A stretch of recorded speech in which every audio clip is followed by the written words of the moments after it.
Quelles sont les plus grandes fratries de l'histoire du MMA? Pour son 40e épisode, Jab Culture fait le tour des frères et sœurs qui ont marqué l'histoire de la discipline. Générique.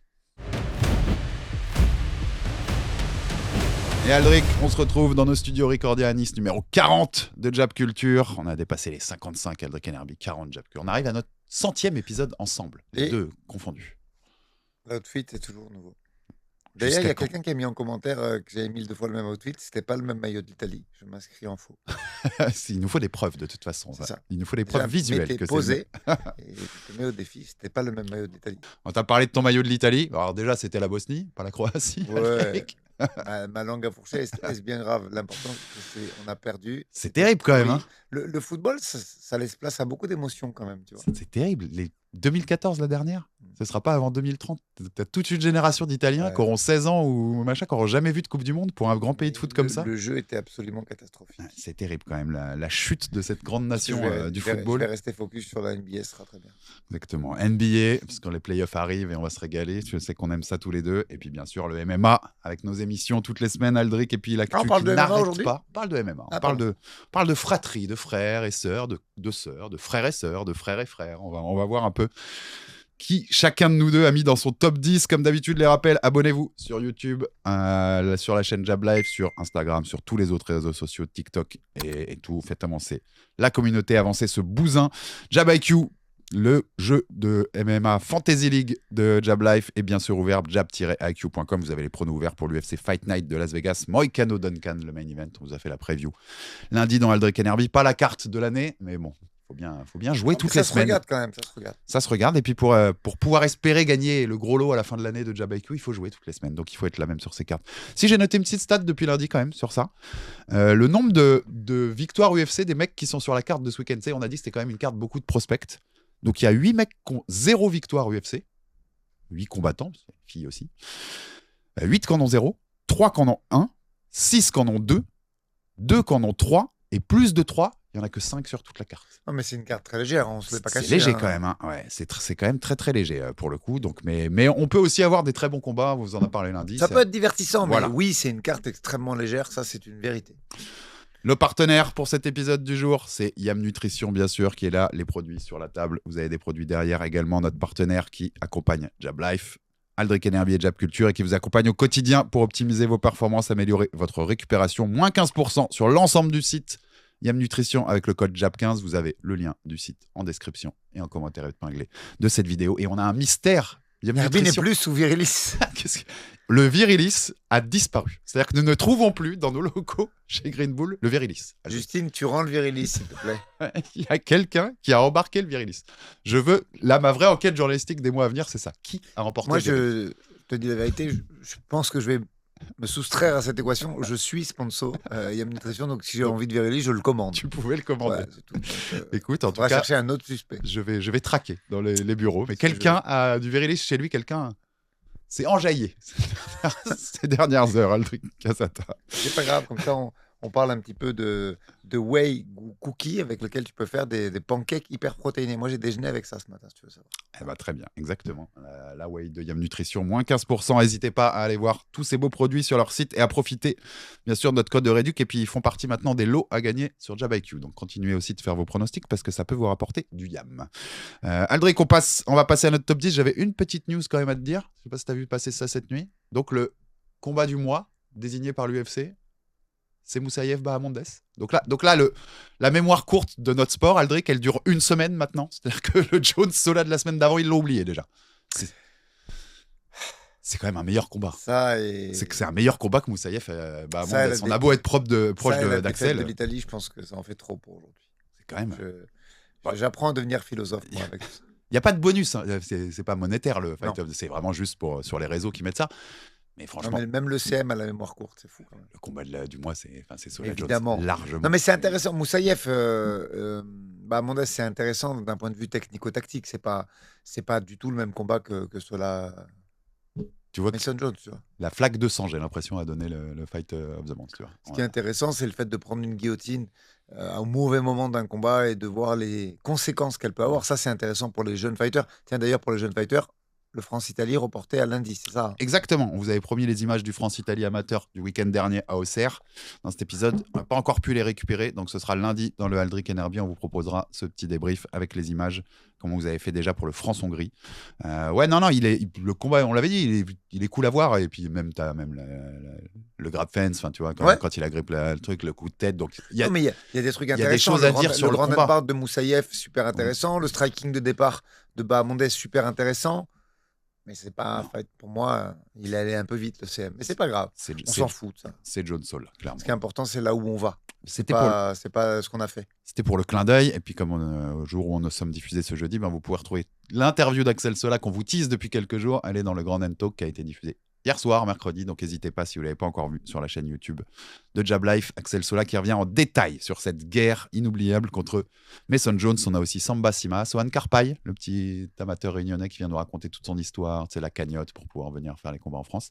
Et Tateki Matsuda, que j'ai dans l'émission Aldric, ancien combattant japonais à l'UFC, qui est passé à Nice parce qu'il est scientifique maintenant pour un colloque sur nutrition, longévité, et qui est passé même à la salle faire une après-midi. C'était sympa quand il est venu au boxing.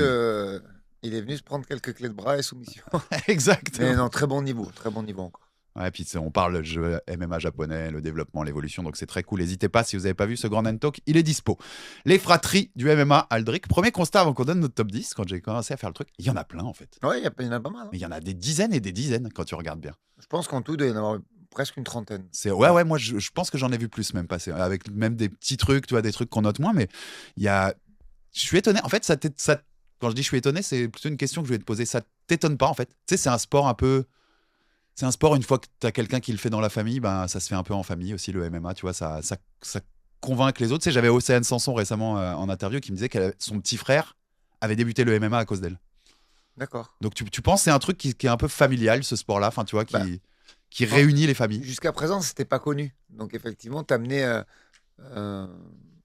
quelque chose de nouveau. Regarde l'histoire de la pilule, c'est ça aussi. Taylor, il a connu grâce à Damien et puis Feu. Maintenant que c'est un sport à part entière, je pense que ça arrivera moins. Il y aura un choix sportif qui se fait un peu qu'à l'image de la famille Jones, où tu en as un qui faisait du foot américain, l'autre qui a choisi le MMA. Mais à l'époque, quand c'était méconnu, je pense que tu rentrais là-dedans, puis tu disais c'est génial, regarde ce que j'ai appris. Et ton petit frère faisait la même chose. Ouais, c'était un peu. Je pense que c'était un peu le process de l'époque, quoi. Ouais, non, c'était intéressant de voir qu'il y en avait autant que ça.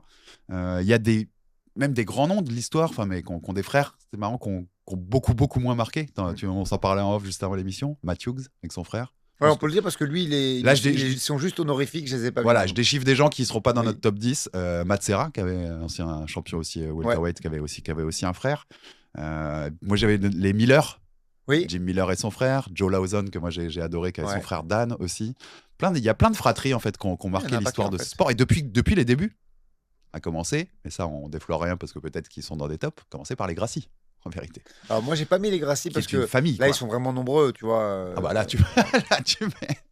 Non, à savoir même. Si on fait un jour les familles, Aldric, ils seront numéro 1. Ouais. Tu vois. Mais même pour l'histoire, parce qu'il n'y a pas beaucoup de gens qui le savent. Le tout début, c'est Rorion. Avec comment il s'appelait le fondateur du Combatté Global? Campbell McLaren. Et Art Davy. Ouais, c'est ça. Qui est d'ailleurs le vrai fondateur de base. Campbell McLaren récupère un peu le bébé qui est créé par Orion et Art. C'est ça. Et c'est intéressant. T'imagines, ils ont créé le truc en fait pour envoyer des ambassadeurs pour vendre le Gracie Jiu-Jitsu. En fait, l'UFC, ça sort pour ça au départ. Totalement. Comme ils ont fait avec le Pride, avec Nobuhiko Takada, je crois qu'il s'appelait, contre Rickson. Bon, en Russie, tu sais que la légende dit qu'ils sont partis en Russie, que ça s'est pas très bien passé. Je crois que c'est Royler qui est parti. Ils envoient même pas le meilleur frère quand ils envoient Royce. C'est Rickson le meilleur frère. Non, c'est Rickson. Ouais. C'est une folie quand il pense. Royce, c'est le soldat. Ouais, voilà. Il va au feu. Parce que c'était pas évident ce qu'ils lui ont fait avec des lutteurs qui faisaient 20 kilos, 40 kilos de plus que lui et tout. Ils l'ont envoyé au mastic quand même, le Royce. Mais on aurait pu les mettre, c'est vrai. Mais moi, j'ai mis un truc vieux. T'as dit on aurait pu les mettre? Qui te dit que je les ai pas mis? Il est possible que je te les ai mis. Mais moi j'ai mis quelqu'un de cette époque, mais pour moi, voilà, t'as raison. Eux, pour moi, c'est un raisonnement familial. Quand ils étaient que 2, 3, les familles, je pense qu'ils sont numéro 1 incontournables. Bah oui. Il y a tellement d'impact, les Gracie, c'est quand même fou. Et même actuellement, en fait, t'en as plein quand ils pensent. Les frères Bonfim, Bacharat, les Tafa. un peu moins fan, moi, vu les combattants que c'est. Presque, on aurait pu. En France, les Lapillus. On a eu les Imavov aussi, tu vois, avec Nassour qui est top 5 UFC, Daguerre qui a été challenger quand même du titre chez Ares. T'as raison, Damien et Taylor. Enfin, il y a un truc de famille dans le MMA. Parce que je te dis, notre époque, tous les mecs qui ont entre 30 et 35 ans ou 40 ans aujourd'hui, tu découvrais ce truc-là, tu te dis, mais t'es obligé d'en parler à la maison. Tu découvrais ce truc, tu te dis, mais waouh, qu'est-ce que c'est que ce truc-là? Regarde, ils se font des clés au sol. Et du coup, l'engouement, tu le refilais à ceux de ta famille. Moi, mon beau-frère, qui interviendra, faut qu'on arrive à le caler, mais tu sais, on a dit qu'on parlerait de staphylo et trucs comme ça, on le fera intervenir, qui est biologiste aujourd'hui, il a démarré à cause de moi. Hein. Le mec, je l'ai emmené se battre dans des trucs de Kempo hyper dark à l'époque, juste parce que j'étais passionné et que je lui ai transmis ma passion, tu vois. Le dark ou net du combat. On sait qu'il existe. C'est pour ça que je voulais, enfin, je voulais pas, je veux toujours le faire, ce livre sur le MMA, parce que il y a un côté un peu dark au départ, tu vois. T'inquiète pas, j'avance dans l'ombre. Je sais bien. J'avance dans l'ombre pour poser des billes. Il faut dire les vraies choses. On a déjà des contacts. Ça s'est pas passé dans un colisée romain avec un mec qui est passé dans un film que j'ai jamais vu de ma vie. Désolé pour toi, mon pote. C'est pas. Je lui en veux pas à ce gars-là, mais il n'a pas fait partie de l'histoire. Il est spécialiste des mouvements antiques ou je sais plus quoi. Un truc comme ça. Il est spécialiste de rien. Mais il est sûrement un très grand fan de MMA, mais il n'a pas fait partie de cette histoire. Donc, nous devons nous inscrire en faux, Alexandre Abini. Ça avance et ça va mettre du temps à le faire parce que c'est un gros projet, mais on avance pour essayer de mettre en place ce livre sur l'histoire du MMA. Imagine quand même qu'on a vu un reportage sur l'histoire du MMA, on n'a pas parlé, on ne parle pas des frères Riccio.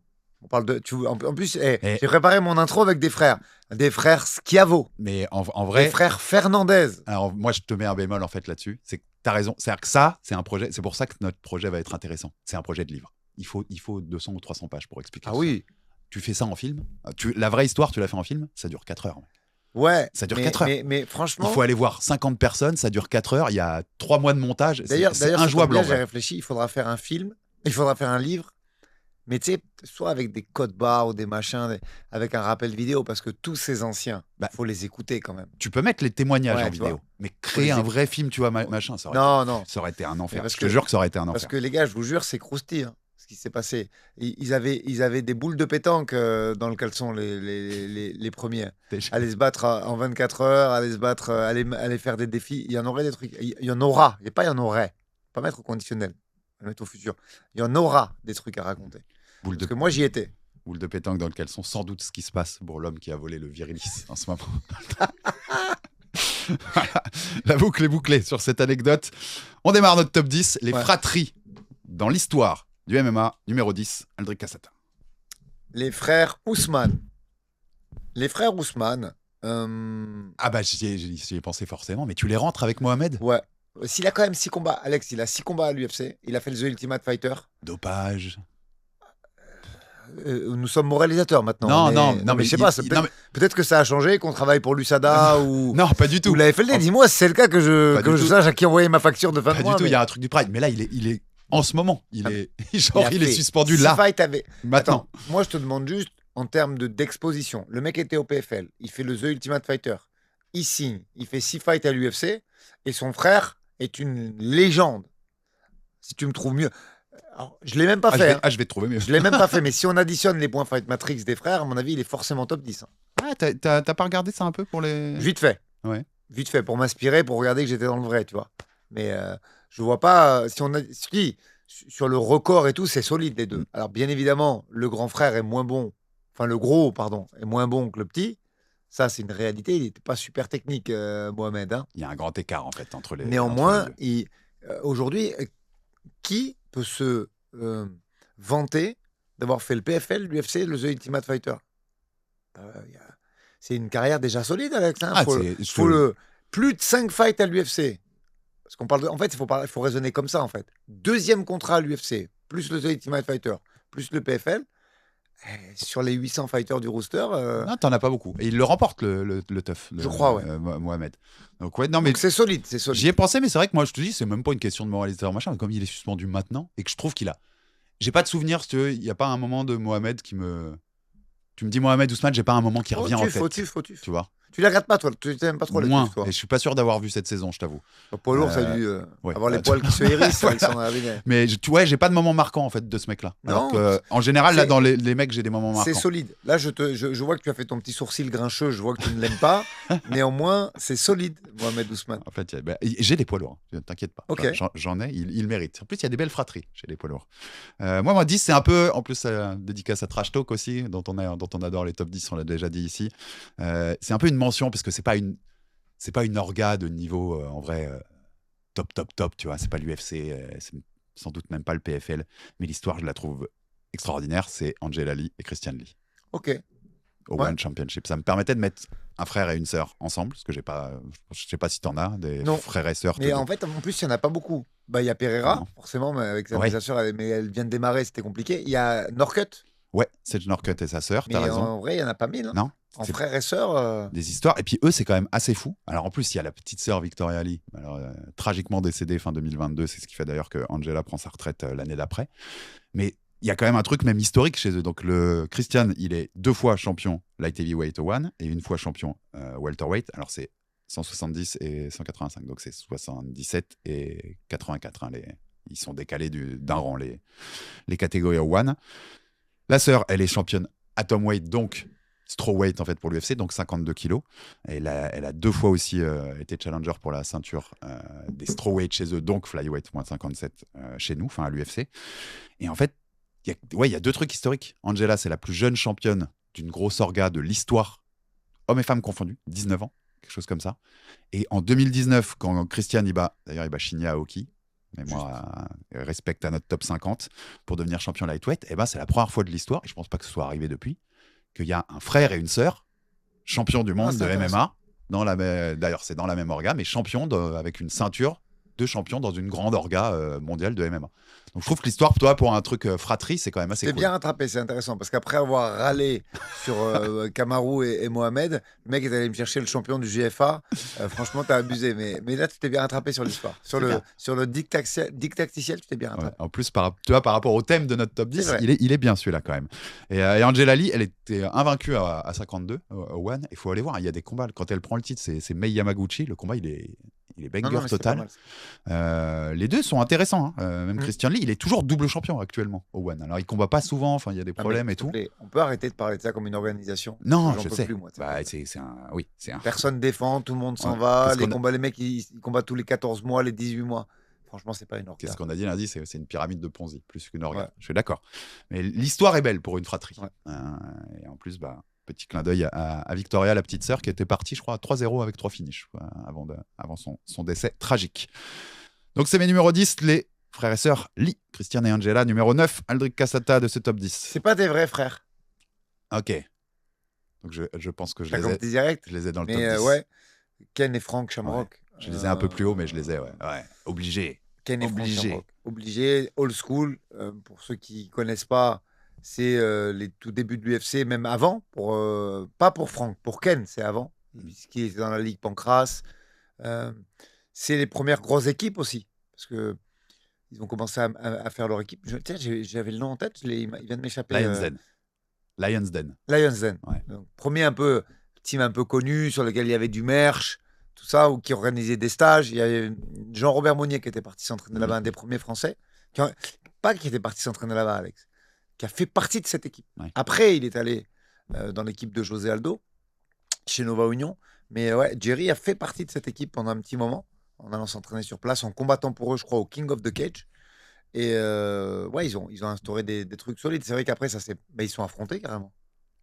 Je crois pas qu'ils s'affrontent. Ils devaient s'affronter. Ils devaient, exactement. Je crois pas. Ils devaient. Pendant longtemps, il y a eu la rumeur. Ils sont pas parce que donc on n'a pas précisé, mais s'ils sont pas frères directs, c'est qu'ils sont adoptés. C'est ça. C'est deux frères adoptifs. Et en fait, à la fin, ils se détestent. C'est ça. C'est Frank qui quitte le Lions Den. Il jette un ordi, je crois. Tu te rappelles l'histoire? Il jette un ordi sur Ken. Donc il y a les rumeurs pendant longtemps qu'ils doivent s'affronter. Ken est extrêmement spécial quand même. Oui, c'est écoute ses interviews et tout. Bonhomme il a fait du catch un peu après d'ailleurs. Gros run à la WWF à l'époque, devenu WWE. Ah ouais, il avait fait. J'ai pas suivi cette époque. Il avait fait un gros run. Moi, tu sais que c'est grâce à ce mec-là que je découvre l'UFC. Parce que jeune, je suis plutôt fan de catch et un peu de boxe, mais c'est lui, c'est Ken Shamrock quand il arrive à la WWF. Les mecs, et ils le vendent comme un ancien combattant de MMA, et toi tu fais un peu la chronologie. Ils vendent free fight, machin, il vient des combats où tout est permis, machin, tu vois, donc ça me titille l'adolescent que je suis et je vais les rechercher et je trouve qu'il vient de l'UFC. Mais c'est Ken Shamrock mon lien direct avec le MMA. On présente plus pour le mettre. Je l'ai mis plus haut. Ouais, il a une place particulière dans mon cœur.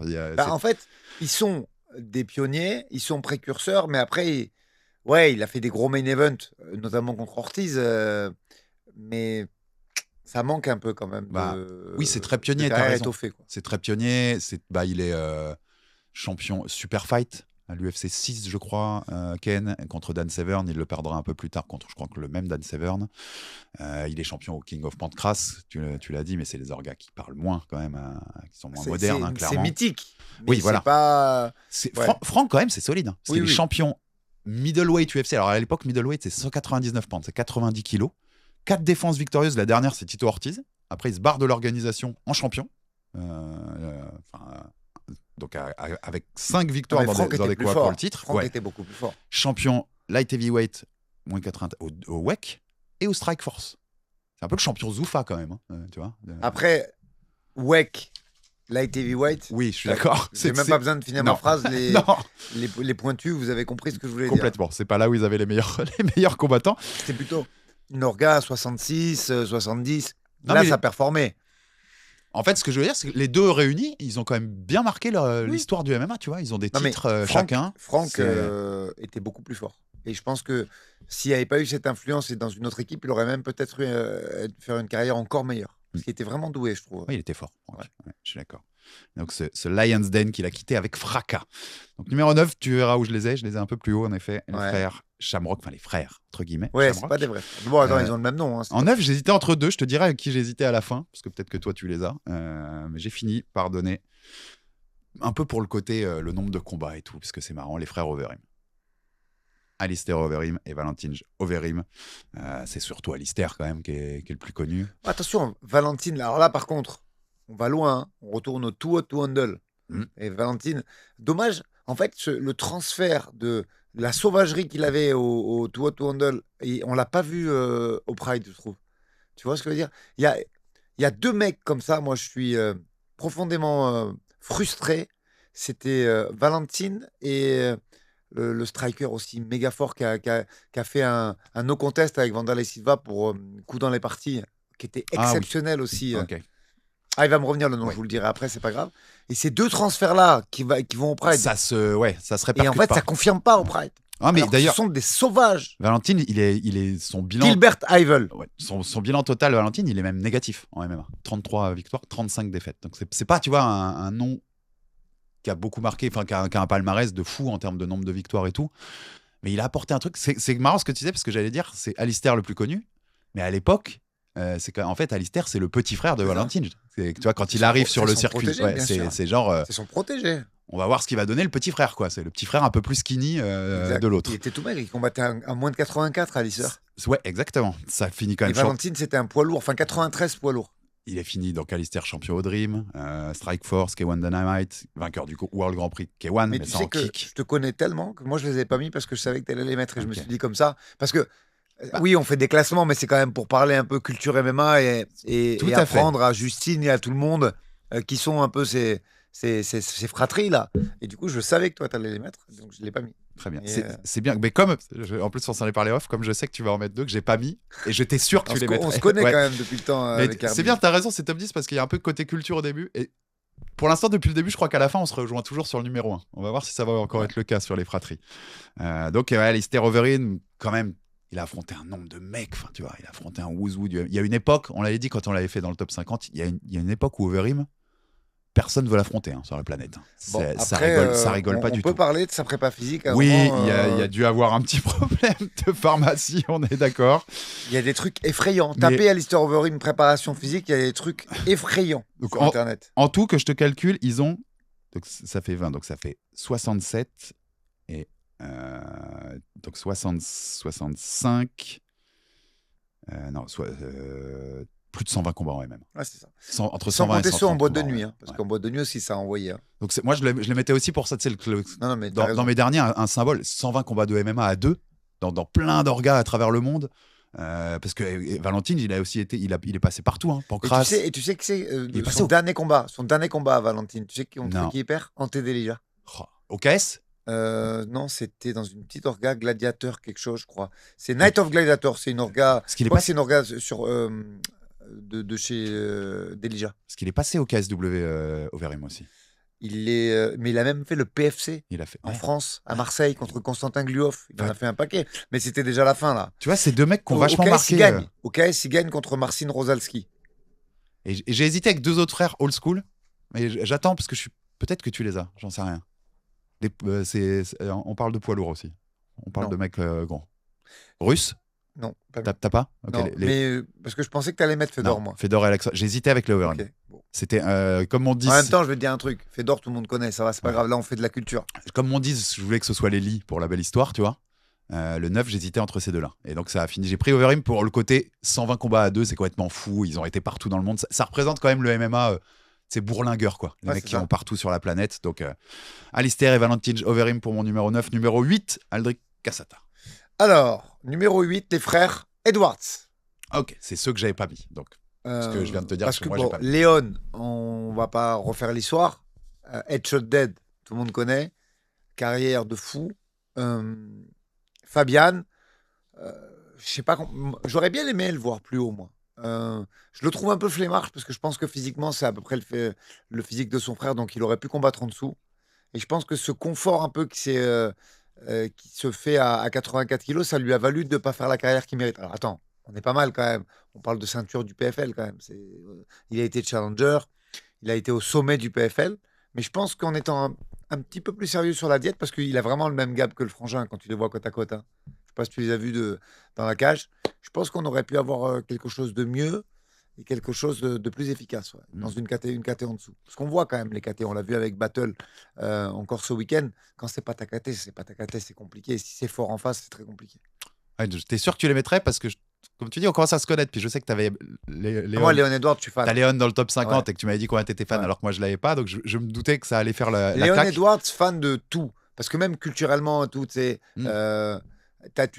Quand tu connais, alors c'est pas mon ami, hein, on s'est déjà croisé, mais musicalement, j'aime bien ce qu'il écoute, même l'histoire, tu vois. Quand tu écoutes son histoire, l'immigration jamaïcaine et tout. Ouais, c'est des fighters qui me parlent et j'aime bien le trip. J'aime beaucoup le trip, donc obligé de les mettre. Après, l'histoire est incroyable, t'as raison, depuis le début. Tu vois, c'est vraiment un mec, je pense qu'il faudrait faire un biopic après, même s'il n'a pas eu c'est pas Georges Saint-Pierre, mais. Moi, Fabian, en fait, il me manque des grosses victoires. Tu vois, ces grosses victoires, Bellator, c'est Moussassi, Machida, tu vois, c'est des mecs quand même sur la fin. Il y a Machida aussi. Et il a échoué 3 fois au titre. Tu vois, il manque. Comme tu dis, il manque qu'il aille un peu plus haut, en fait. Et je pense que il s'est limité à quoi. C'est un peu comme Lawler. Quand Robbie il reste à 84 parce que c'est un flemmard, qu'il n'a pas envie de faire de régime, il fait des combats, des guerres, mais il performe pas parce qu'une KT c'est important, Alex, arrivé à un moment. Et je pense que quand tu montes pour les mauvaises raisons, c'est pas un bon move et ça te permet pas de briller à très très haut niveau. Non mais tu vois, il aurait pris le titre, c'était incontournable. Enfin, je les avais top 10 incontournables s'il avait pris le titre au Bellator. Parce que c'est un mec champion dans chaque orga et tout, c'est quand même très très cool, surtout dans le MMA moderne. Numéro 8, donc les frères Léon et Fabian Edwards pour Aldric. Numéro 8 de mon côté, on en a déjà parlé, on en redit juste un mot, mais c'est les Gracie. Ok, toi t'as mis les... Ouais. Non, mais attends, lesquels parce que c'est ce qui est intéressant, c'est t'en sélectionnes 2, t'en sélectionnes 3. Il y a marqué, c'est Royce Erickson. Ok.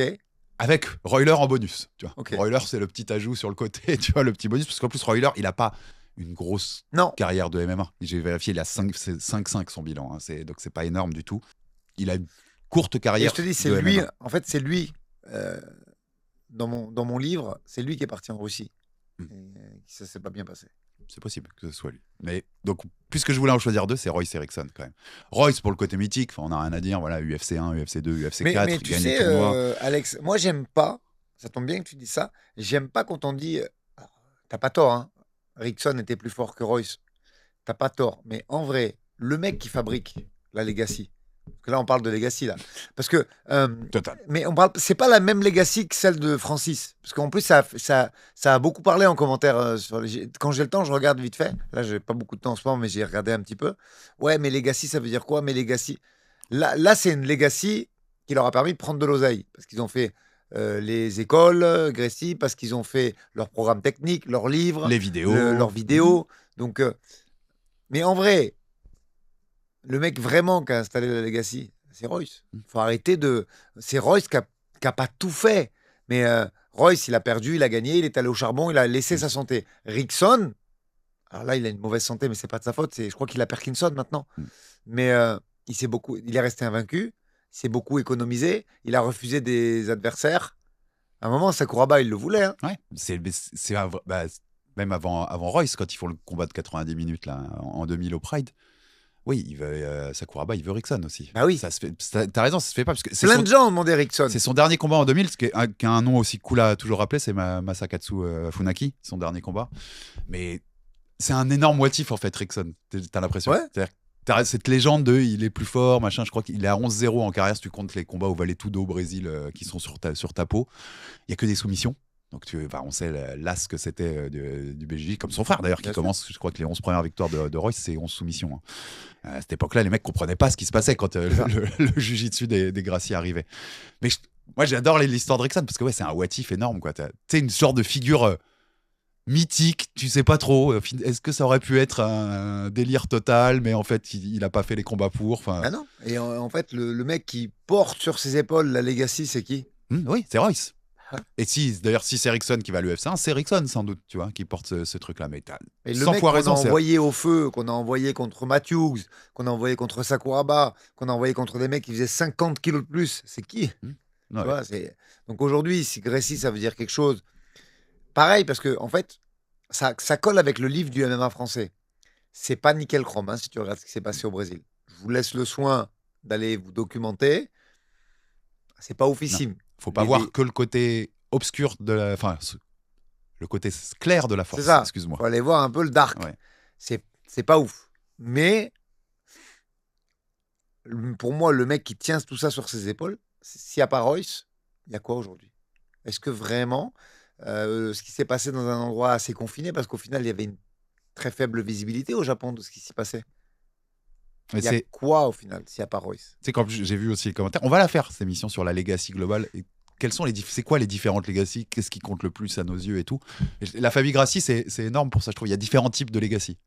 T'as ce que tu viens de dire sur Royce, qui est quand même le mec marquant en fait. Ouais. Rickson, c'est la legacy un peu de aura, de ouais c'est ça. Et si c'était pas le meilleur et le plus grand. Rickson, il a lancé un peu le Khabib mode, que Khabib a fini parce qu'il a vraiment fait plus de combats et même Khabib, il manque un truc. Il manque un petit truc sur les défenses de titres, sur les mecs qu'il a affrontés. Tu vois ce que je veux dire? On va en reparler bientôt, à mon avis, dans le top 50. Mais en tout cas, Khabib a fait beaucoup mieux que Rickson. Ouais. Et moi, je pense que Rickson s'est beaucoup économisé pendant sa carrière pour peut-être laisser cette légende de l'invaincu, de tout ça. Mais c'était quand même... il faut... Moi, je pense que s'il n'y a pas Royce, il n'y a pas tout cet impact des Gracie, notamment aux États-Unis. Elio, t'as la legacy de la figure tutélaire, tu vois, un peu le patriarche derrière. Mais leur héritage, il est énorme.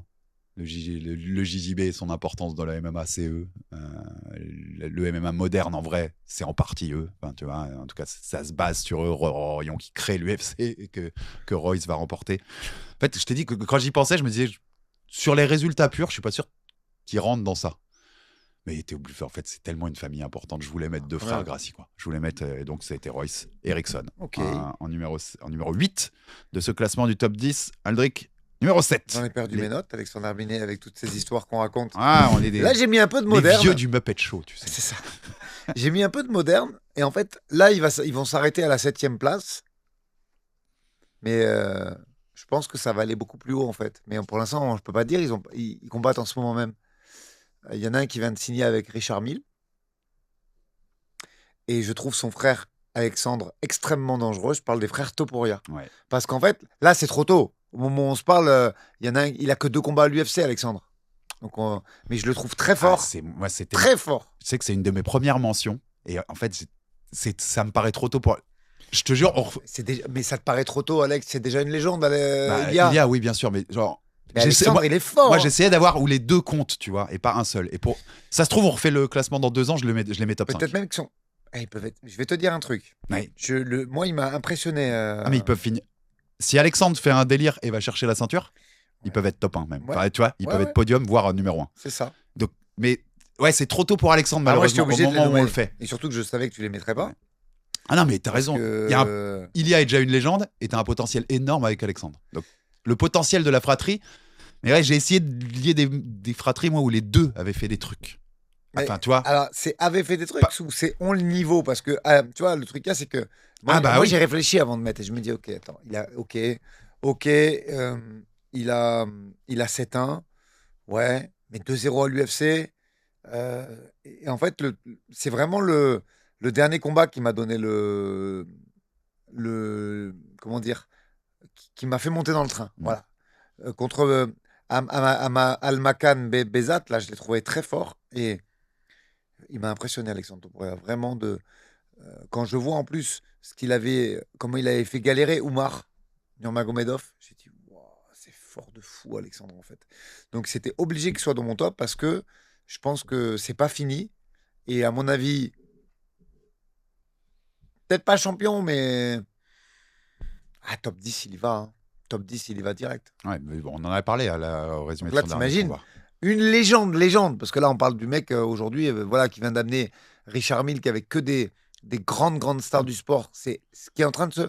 Tu sais, ça, pour la Legacy, pour moi, c'est des choses qui comptent parce que, en fait, tu ouvres des portes. Aux autres combattants de MMA, tu vois. Tu amènes des lettres de noblesse à un sport quand tu attires des sponsors comme ça. C'est un symbole très fort, ce qu'il a fait. Et double champion à l'UFC, moi, je n'y rien. L'écart est trop grand, pour l'instant, au moment où je parle, entre les deux frères, pour moi. Pour que je les rentre dans ça. Il y a trop un grand écart. Justine, il a un côté très banquier suisse, Herbinet, quand même. Il est extrêmement... J'ai des critères. Il faut que les deux aient fait des trucs, tu vois, ou en tout cas, étaient pas loin de faire des trucs. Okay. Et pour l'instant, moi, heureusement que j'ai pas les mêmes que toi. Mais c'est bien. Après, j'en ai déjà un, tu vois, les Shamrock que tu as dit, ils vont arriver à un moment. Donc, on va se retrouver sur des trucs quand même, à un moment. Tu vois, ceux qui arrivent, moi, en 6, tu les as peut-être plus haut. Les frères. Patricio. Les frères frères. Ouais, je les ai un poil plus haut. Patricio Pitbull et Patricky Pitbull, bien sûr. Alors, c'est que au Bellator, mais c'est fou. Enfin, les deux ont été champions au Bellator. Ouais. Il y en a un, c'est le GOAT du Bellator. Pitbull, qui est maintenant à l'UFC, mais il n'y a même pas photo. 3 fois champion en featherweight, 1 fois en lightweight. Et Patricky, qui a quand même été champion en lightweight aussi. Même s'il galère au Japon, quand même, là, Patricky. Oui, c'est plus dur. Et il a été champion, il fait même sa première défense, il se fait exploser par Ousmane, Nurmagomedov. Mais je trouve qu'il symbolise tellement une orga, en fait, en soi. Non, mais c'est vrai. Je voulais calculer. Donc, à eux deux, au Bellator, ils sont à 40 victoires, 16 défaites. Quand même beau. Non, mais c'est solide. Et c'est tout un symbole d'une organisation et c'était les visages en fait de cette organisation. Tu vois, les deux visages brésiliens avec d'autres. Il y a des Jim McKee, des mecs comme ça. Mais les frères Pitbull, je trouve qu'ils ont réussi un truc énorme dans cette orga. Ouais. Moi, au début, je ne les avais pas trop mis. Après, j'ai regardé quand même le nombre de points Fat Matrix. J'ai dit non, ça faut le mettre. Tu es obligé. Ouais. Moi, ils étaient solide, sûrs d'être dans le top 10. Ouais. Après, ça dépendait où je voulais les classer, mais ils étaient sûrs d'être dans le top 10.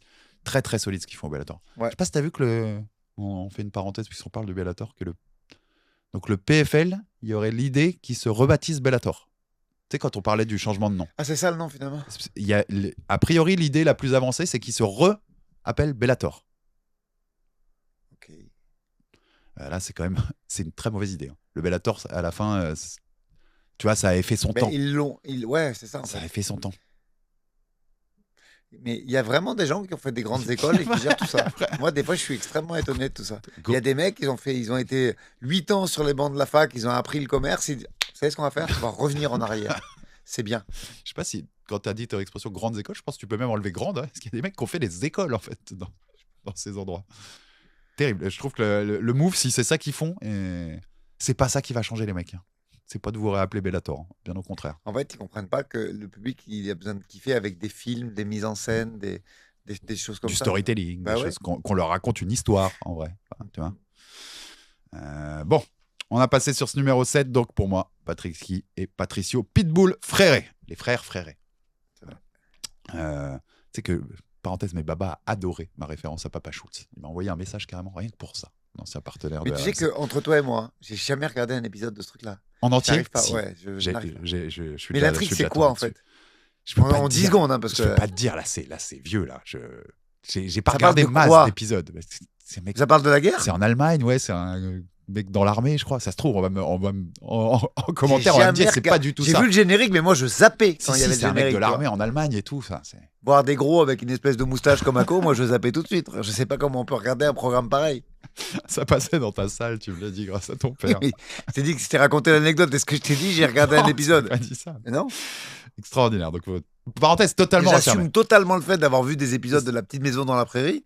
Mais Papa Chou, j'ai jamais vu un épisode. Sache que je dis tout là-dessus, mais Baba m'a même dit attends, là, on part en concours de références. Parce que si t'as Papa Schultz, il va falloir que j'en sorte d'autres. Donc, toutes les références de boomer qu'on peut avoir, Aldric, il va falloir qu'on les sorte dans ce podcast. Nous sommes en concours. D'accord. Avec mes amis du Fighter Club. Numéro 7, donc, on l'a donné. Numéro 6, Aldric Cassata, de ce top 10 toujours des Braises. Toujours des Braises, toujours un peu old school. Moi, j'aime les frères Roua. Ah, bah, c'est numéro 6 ? Ouais. Numéro 6. Bon, bah là, tu vois, c'est parfait. On se rejoint là sur cela. En plus, ceux qui ont regardé le top 50. Ils savent que je suis extrêmement fan de José Pelé-Landi. Et c'est les petits protégés. Parce qu'à la base, même Murillo, c'est... Alors, pas là, les gens disent, mais quoi, c'est des petits jeunes. Il a 50 balais, Murillo. Pas tout à fait, je crois qu'il doit avoir à peu près mon âge, il doit avoir 45 ou 46 ans, Murillo Ninja. Bah, c'était le petit de José Pelé-Landi qui rentrait avec le team Shoot et Box, team Pelé.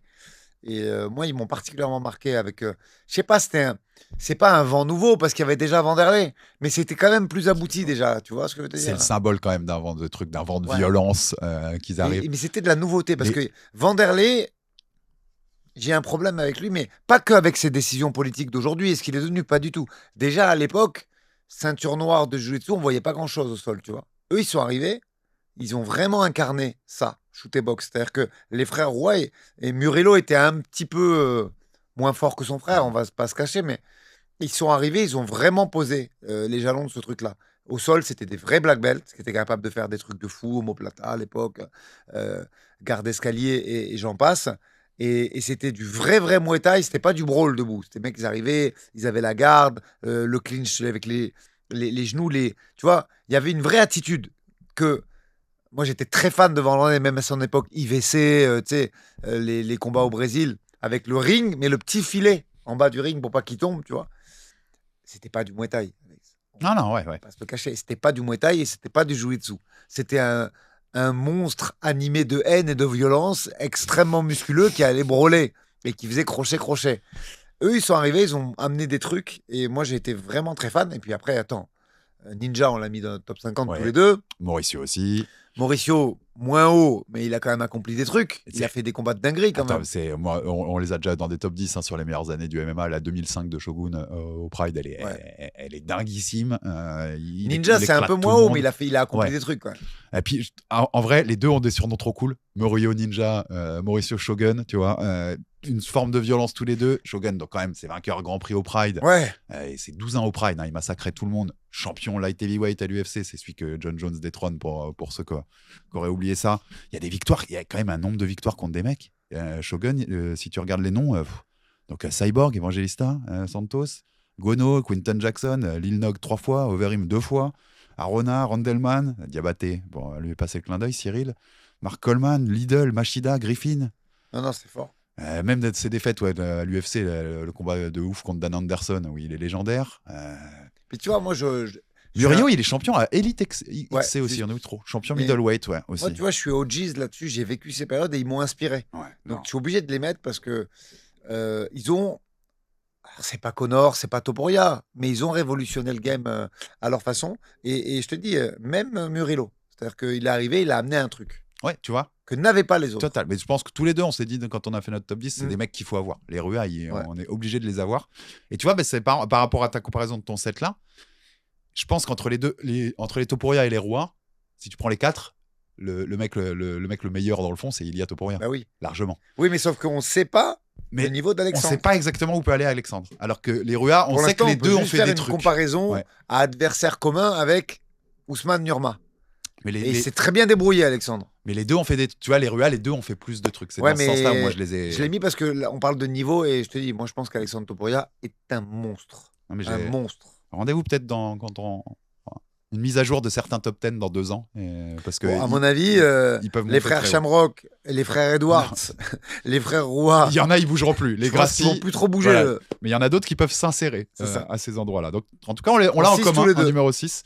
Les frères Mauricio Shogun Rua et Murillo Ninja Rua. Du coup, j'enchaîne on enchaîne avec notre numéro 5 direct. Toujours brésilien, toujours au G's.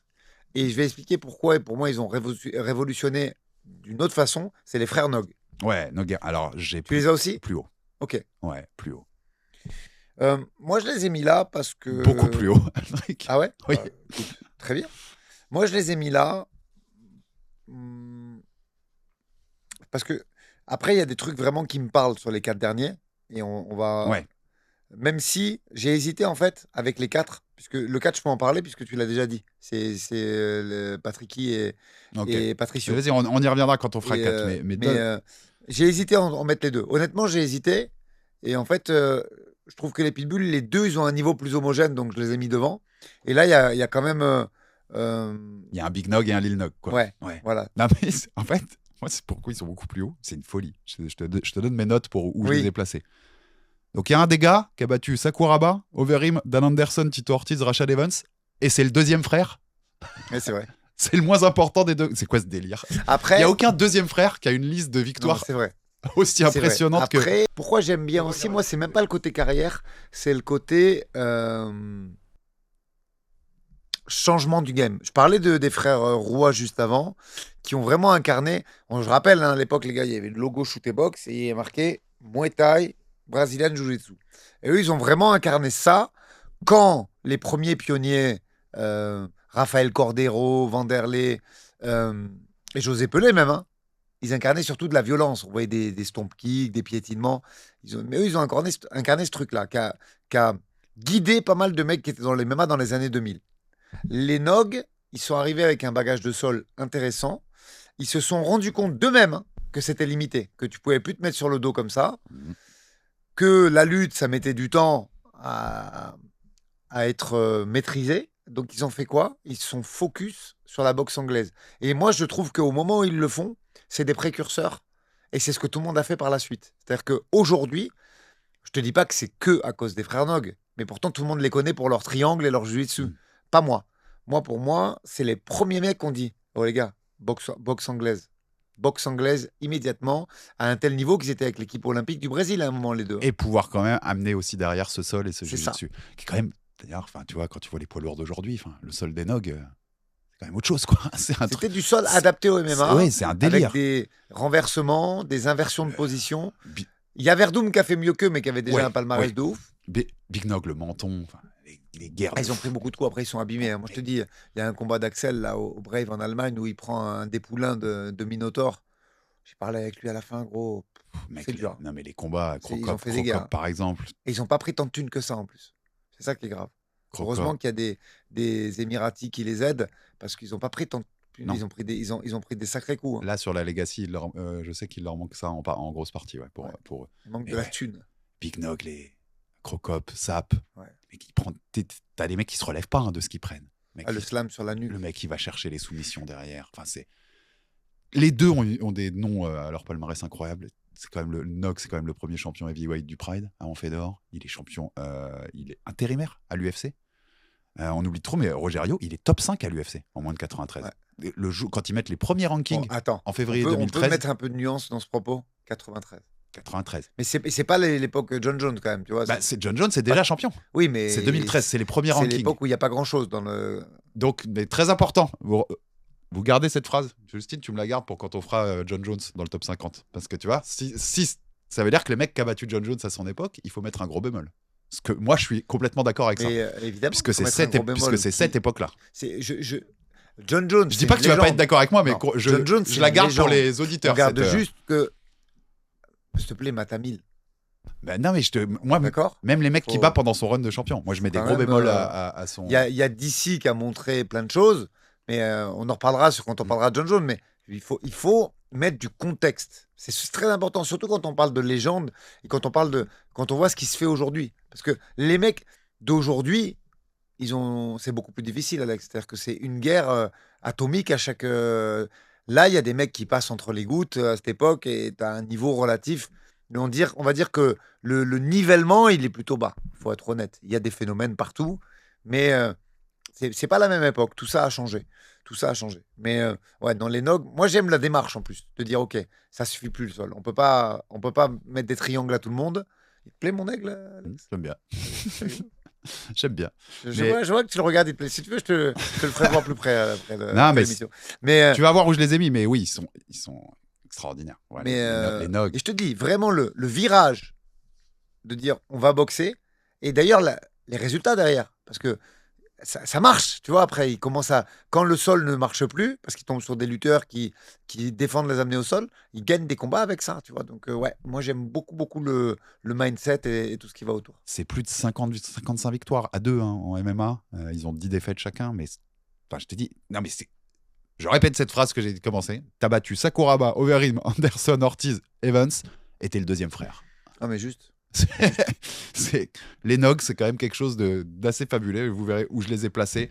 Donc, c'était ton numéro 5. On est d'accord? Ouais. Numéro 5, c'est quelqu'un que tu as déjà aussi donné, puisque c'est les frères Shamrock. Ok, donc, Ken, vous avez mis 5. Ouais, Ken et Frank. Donc, on va pas répéter tout ce qu'on a dit. On a déjà à peu près ressassé toute leur carrière où ils étaient. Tu te rappelles où il est parti s'entraîner quand il a quitté le Lions Den? Non, là, je l'ai pas. Non, c'était juste une question. Non, j'ai pas. Intéressant, mais ouais, 2 mecs, voilà, on n'a pas à en rajouter. Vous écoutez ce qu'on vous a dit quand Aldric l'a donné dans son classement. C'est l'histoire du MMA, les Shamrock, tu vois. Fais voir, si tu vas sur son Tapology maintenant, il est donné dans aucune équipe. Voilà, point final. Bon, voilà. C'est pas plus. En solo, peut-être, non? Enfin, quand je dis en solo, tu vois, lui-même dans son gym. Je m'étais dit peut-être qu'il a rejoint une équipe. Attends, pour terminer, avant de passer au suivant, Frank Shamrock sur association The Alliance. Fais voir ce que c'est. Une équipe, t'as raison Alex, c'est toi qui as raison, c'est son équipe où il y avait Maurice Smith, également un vieux de la vieille. Ok, tu vois, donc voilà, comme ça, il a fait sa propre équipe avec Maurice Smith. Non, mais ils ont marqué leur époque. C'est une histoire du MMA, les frères Shamrock. Je pense que si t'as un peu l'histoire du MMA global dans la tête, ils sont incontournables d'un top 10 fratrie, tu vois. Ça rentre, comme on dit. Ça rentre. Et puis, quand même, il y a des titres. Les deux ont des titres majeurs, dans des orgas majeurs. Et même, attends. Ce qui n'est pas si commun. Faire une après-carrière au catch, pareil, tu les comptes sur les doigts d'une main, les mecs. Il faut être une sacrée star. Parce que, oui, les gens ils vont dire, ouais, mais c'est chiqué le catch. Déjà, allez voir un show de catch. On en reparle derrière.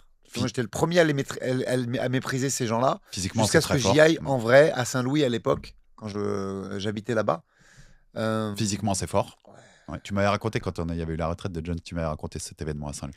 Physiquement, c'est fort. Et en vrai, tu sais, tu te dis, bah oui, c'est scripté. Donc le mec qui est champion à la WWE, il peut pas dire, j'ai été champion parce que j'étais forcément le meilleur. Il faut avoir une très grosse cote de popularité. Mais voilà, t'es champion parce que t'es un draw, ce qu'ils appellent. C'est-à-dire parce que t'es bon dans le ring, que le public t'aime et qu'en plus t'as fait une personnalité qui a permis d'avoir une popularité. Donc t'es quand même champion par ton travail, même si c'est scripté, tu vois.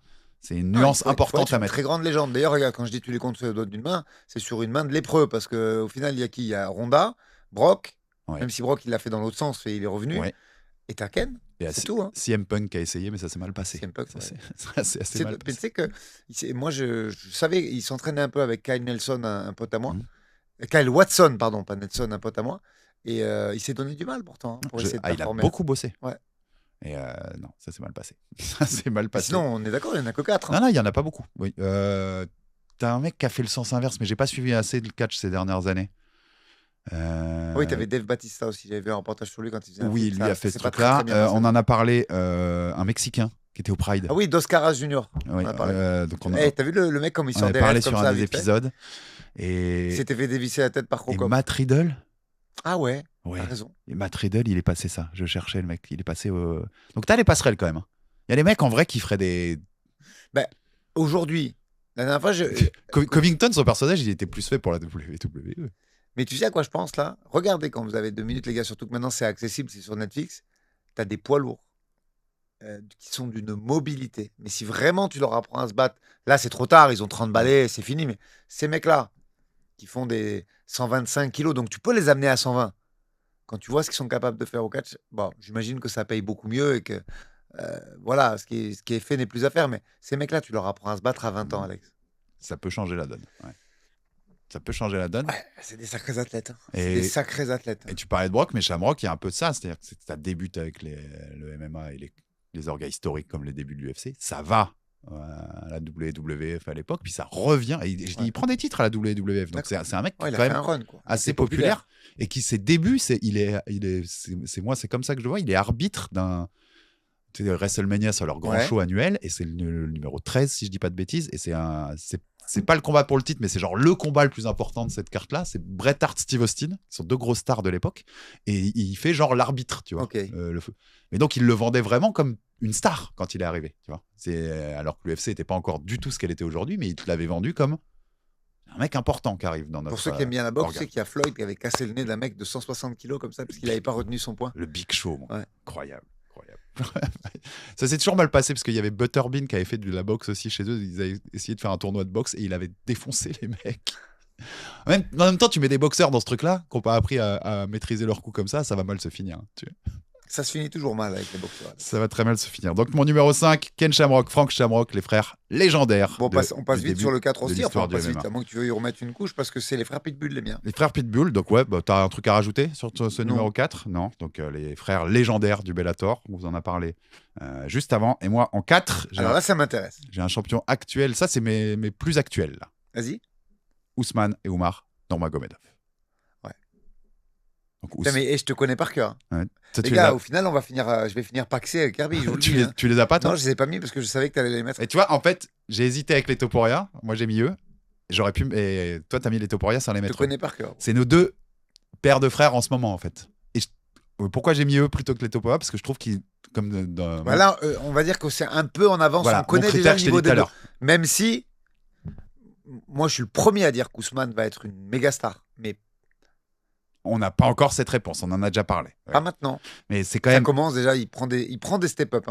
Il prend des step-up, mais pour le moment... Mais en plus, c'est trop marrant, en fait. Ils sont exactement au même nombre de combats, les deux Norma. 21-0, 21 pour Oumar. Donc Oumar, la défaite, c'est Merab Dvalishvili pour le titre. Il y en a un quand même qui a été champion au Bellator, maintenant qui est champion au PFL, qui est, comme tu dis, a un potentiel fou, même si on n'a pas la réponse UFC encore. Oumar, c'est quand même challenger pour le titre.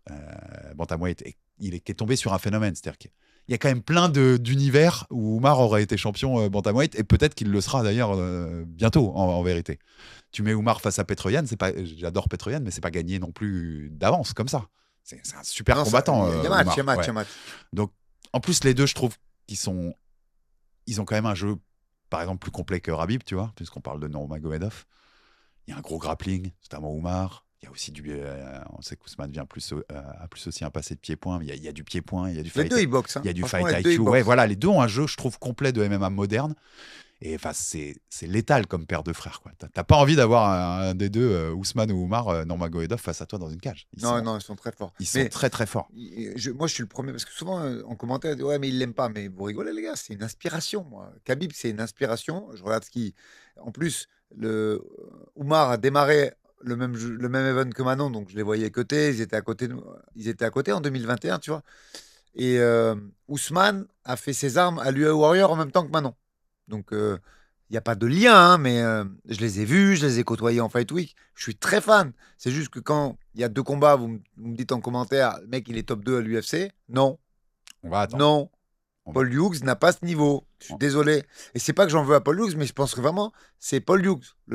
Pour moi, Paul Hughes n'est pas top 15 à l'UFC. Il lui est rentré dans la tête à Ousmane, donc ça a fait un combat pourri, mais je pense qu'Ousmane était déjà beaucoup plus fort.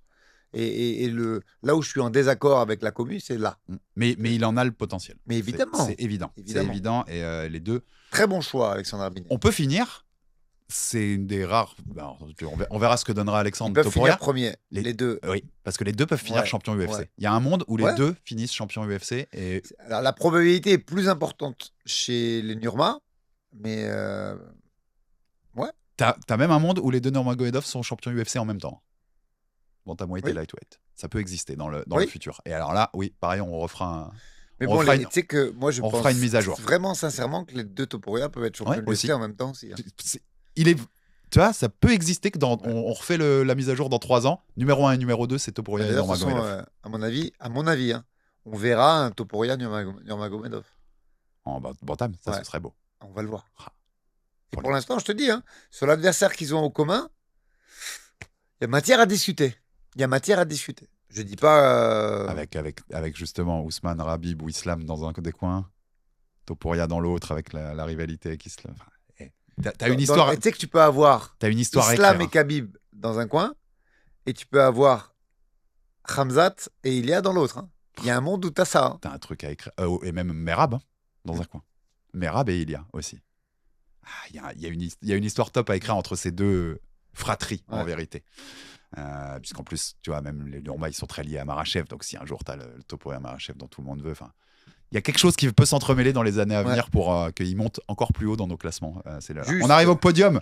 Aldric Cassata, numéro 3 des fratries. Tchechenko, sister. Ok, non, je les ai pas en Tchechenko, sister. Au gap des deux, je crois qu'il y en a une qui est 9 ou 8 peut-être. Oui. Moi, ça allait très vite, les petits poulets à cette époque. Ils étaient très variables. On parle quand même d'une époque où tu pouvais être très facilement top 10 en flyweight parce qu'il n'y avait pas énormément... L'époque poulets sous hormones. Ouais, les poulets, ils étaient en batterie à cette époque. Et on va pas parler de Tchechenko parce que c'est une légende. Et sa sœur, Antonina, qui est maintenant pilote d'avion. T'imagines que la fille, pendant sa carrière, elle a fait ses études extrêmement difficiles. Bon, on s'en fout de l'après-carrière, hein, ça ne doit pas du tout rentrer en compte dans le truc, c'est juste pour ajouter un peu de culture dans le jab culture. Mais ouais, quand même, à un moment, Valentina, numéro 1, pound for pound. Ouais, bah oui. L'autre, top 9 d'une KT. Valentina, c'est top 2 GOAT, enfin, tu vois, de l'histoire. Les deux. Moi, j'ai vraiment hésité, mais trop gros gap, je trouve. Et, top 9 d'une KT. Antonina, bah, tu vois, pour moi, quand elle l'est quand même, j'avais même pas noté, j'avais pas eu le temps de rechercher combien elle était exactement. Je savais qu'elle était dans le top 15 à un moment. Ouais. Et c'est pas les flyweights d'aujourd'hui. Non. Antonina aujourd'hui, elle est pas top 10 non, pas du tout. Je suis d'accord avec toi, mais elle est pas top 10. On peut pas. Ce qu'elle a réussi à accomplir dans le passé, on va pas revenir dessus, quoi. C'est fait, tu vois. Non. Je peux entendre, je te dis. Les deux championnes du monde de Muay Thai, tu vois, il y a quand même des. Moi, je t'ai dit, j'en avais. Bon, je te l'ai dit en off, j'avais 13 noms de fratries avant de faire mon top 10. Il fallait que j'en enlève 3. Dans les 3 que j'ai enlevés, il y avait Emelianenko, Edward, Shevchenko. Donc les 3 dont 2 que tu avais mis, ils étaient dans mes possibles top 10, mais je trouvais le gap trop grand avec Antonina, mais ça peut s'entendre. Écoute, moi j'ai fait mon petit truc, j'ai fait ma petite corrélation avec les points Fight Matrix, j'ai trouvé mon bonheur là-dedans et je trouvais que c'était bien d'avoir des filles sur le podium.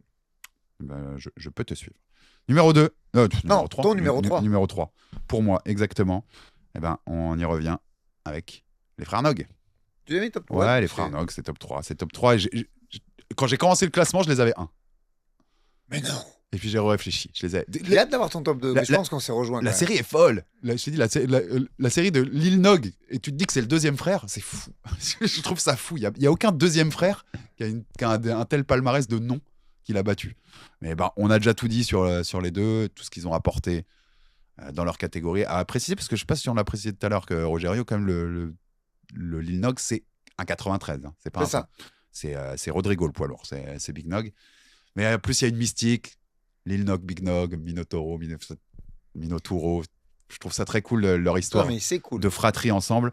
Et ils ont marqué leur histoire, tout simplement, on l'a dit, avec un gros passage et des grosses victoires dans tous les orgas où ils sont passés. C'est des game changers, ces mecs-là.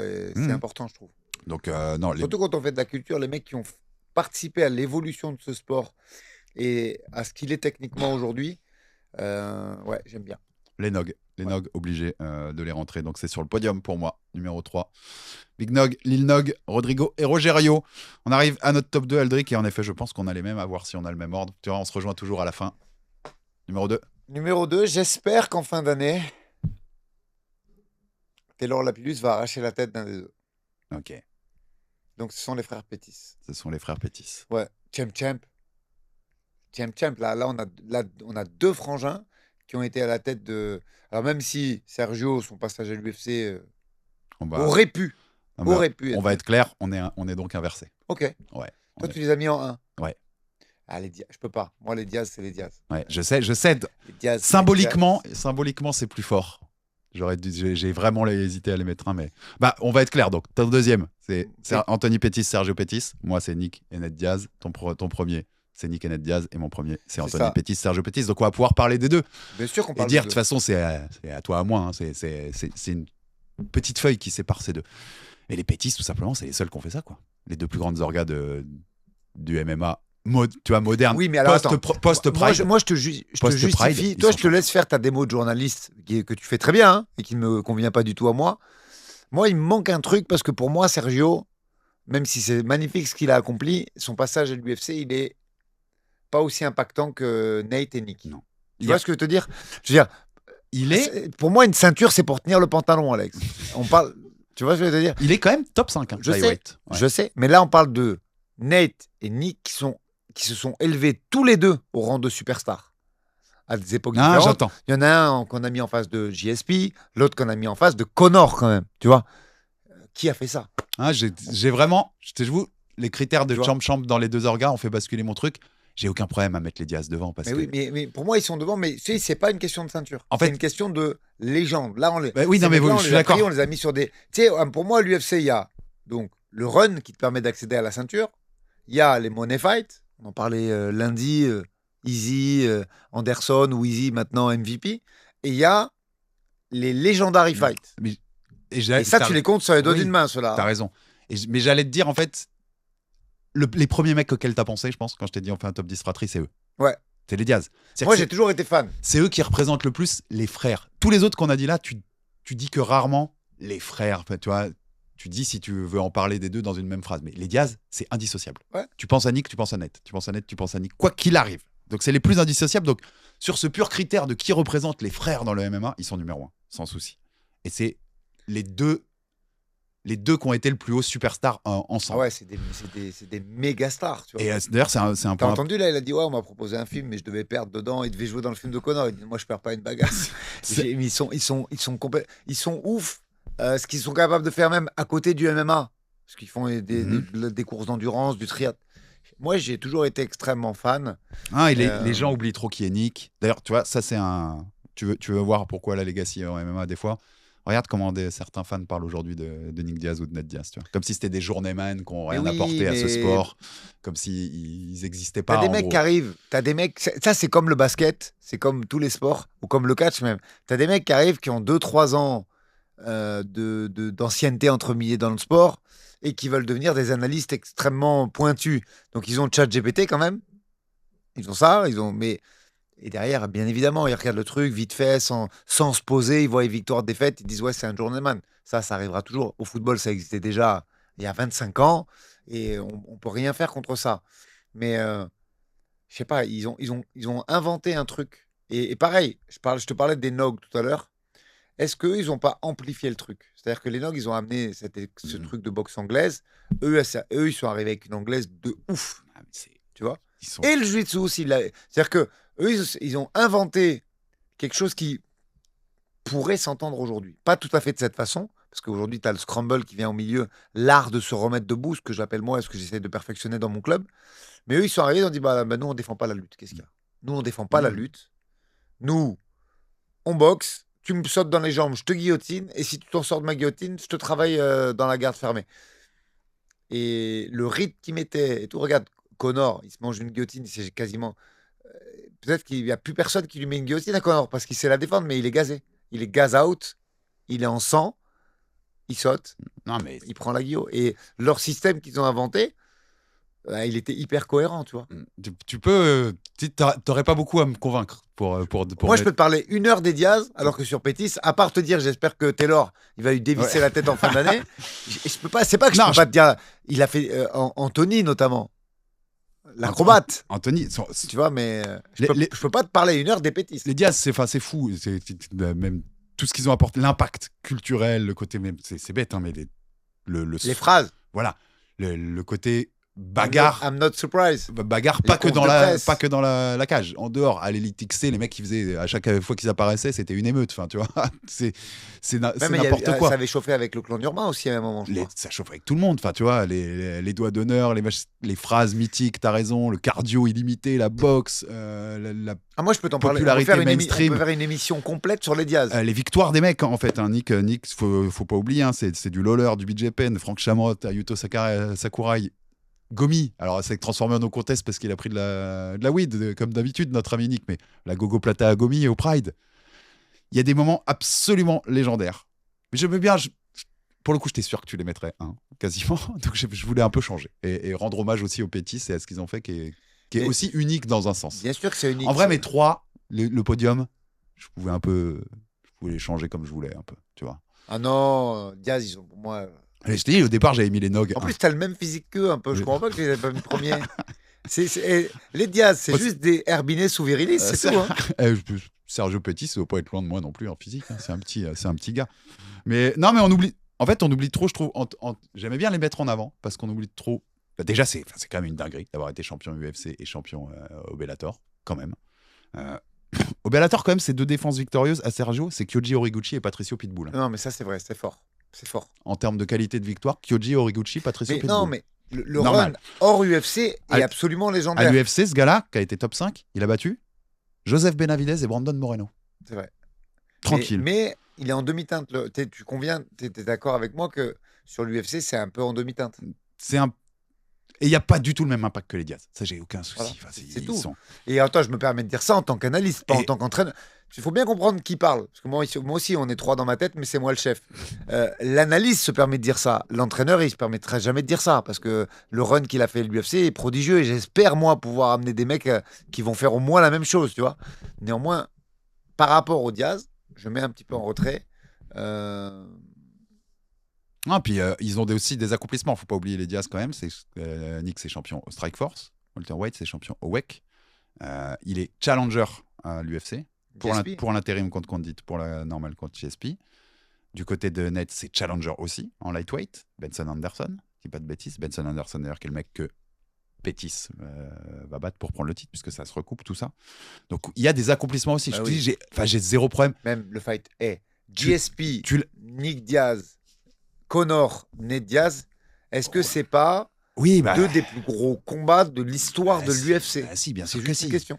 Et Ned Diaz, il se transforme en superstar en moins de 2 rounds. Tu vois. Même le Leon Edwards qui perd. 2 rounds d'une phrase. Alex, le Leon Edwards. Il a dit les 30 dernières secondes du Leon Edwards. Oui. Ces mecs-là ont trop de moments mythiques, en effet. Ouais. Tu fais un top 10 des moments iconiques qu'on fera sans doute un jour, tu vas avoir du Diaz dedans. C'est rien que le I'm Not Surprised, c'est déjà tout là-haut.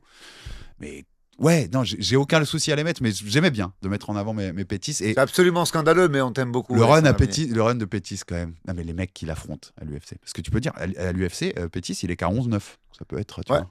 Donc, il prend le titre à Benson. Après, il le défend contre Melendez et il le perd contre Dos Anjos. Là, quand même, la victoire contre Benson et celle contre Melendez, c'est des démonstrations. Mais il affronte, il perd. Il y a des Eddie Alvarez, Holloway, Poirier, Ferguson, Nate, Diaz. Il va battre Oliveira, Chiesa, Stephen Thompson, Jim Miller. Le run, il a affronté que des tueurs. D'ailleurs, ils ont été fidèles toute leur vie à la même équipe. Les 2, d'ailleurs.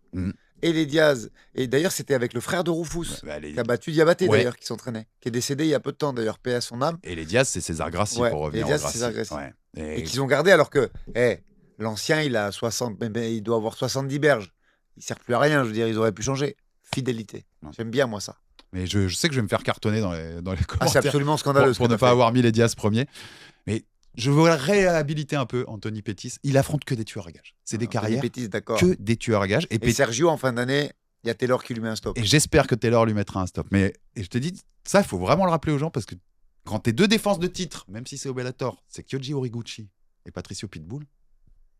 Ça, je réponds en live d'ailleurs à propos des frères Lapillus. Respect. Un commentaire, je ne sais plus si c'est sur YouTube ou sur Insta que j'ai reçu. Est-ce que tu seras dans le coin de Damien Lapillus pour son combat contre Jarno Herens? Oui, je serai dans son coin. Au frérot Damien pour son combat du mois de mai. Jarno Herens, que vous avez vu à l'UFC Paris contre William Gonis il y a quelques années.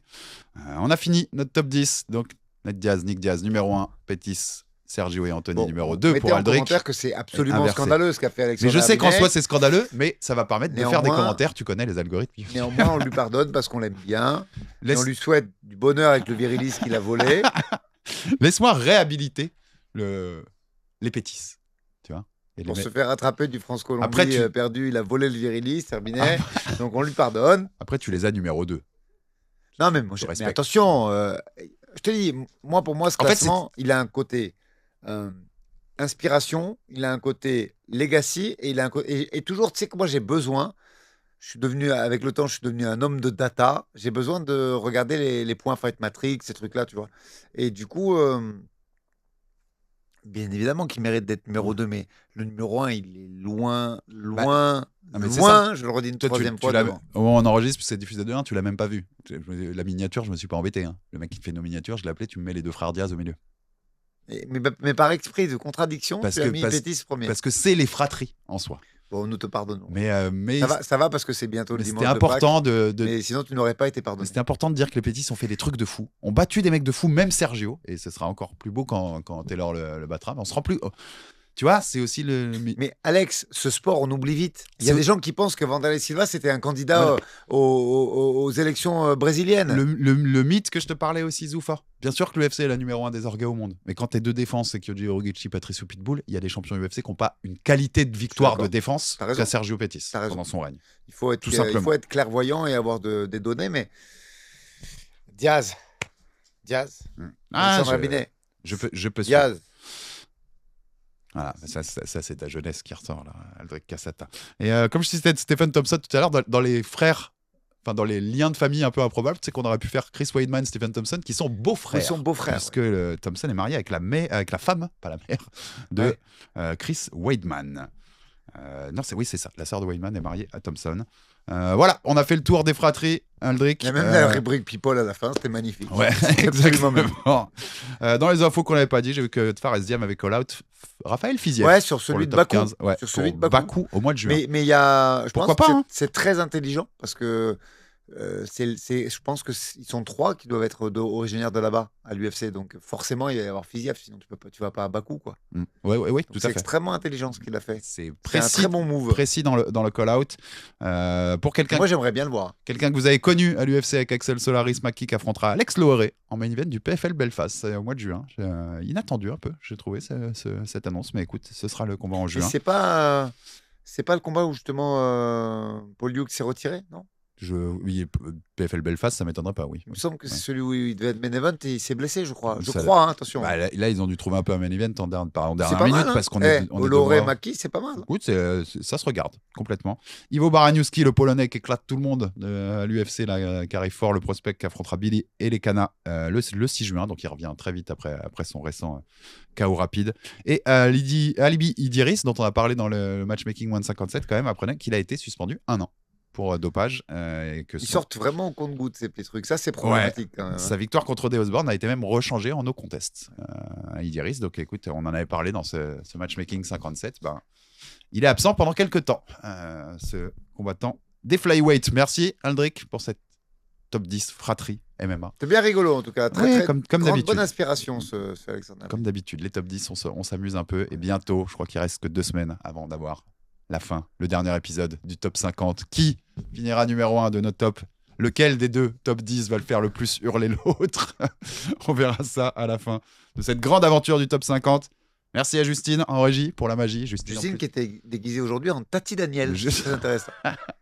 qui en plus, là, on est sur une semaine où elle charbonne bien, parce qu'on a beaucoup de choses qui vont se faire. Ce sera peut-être même dans une salle de sport dans quelques heures. Justine, on verra. On vous garde quelques surprises pour le mois d'avril. Mais merci à elle pour le charbon, parce qu'il y a beaucoup de choses à faire en ce moment, je le sais. Mais elle est toujours là, notre Justine nationale. Merci Aldric. Force à l'Italie, bien sûr. Rendez-vous en 2030 pour la Coupe du Monde. On va plutôt regarder la NBA. Hein. Voilà. Je pense que là, on va recentrer un petit peu. J'ai revécu une soirée de football hier, mais on va vite l'oublier. Les Knicks seront champions NBA avant que l'Italie participe à une Coupe du Monde? Je pense que oui. En tout cas, il y a de plus grandes chances. C'est possible. Merci beaucoup. On se retrouve dès lundi avec Aldric Enerby. Bien sûr, le débrief de l'UFC de ce week-end qui n'est pas folichon. Par contre, le France-Italie. Le France-Italie en image. Et puis par contre, le week-end d'après, c'est l'UFC 327. Le retour des numérotés. Hulberg, Prochaska pour la ceinture vacante 93. Van, Taira pour la ceinture des moins de 57. On va se régaler à vous preview tout ça. Et on rappelle, dans l'épisode de lundi, il y a toujours le form. Je ne sais pas exactement combien on a d'inscrits pour l'instant, mais pour le 13 avril, Aldric Enerby en public dans les studios Ricordia à Nice. Tous ceux qui veulent venir peuvent participer. Enfin, les premiers inscrits, premiers servis. Et derrière, on fera On a rejugé aussi en public où vous pourrez rejuger. On va faire le point de description off après. Avec nous. Déjà. Exactement. Merci à tous et on se retrouve très vite sur Jab Live. Ciao, ciao.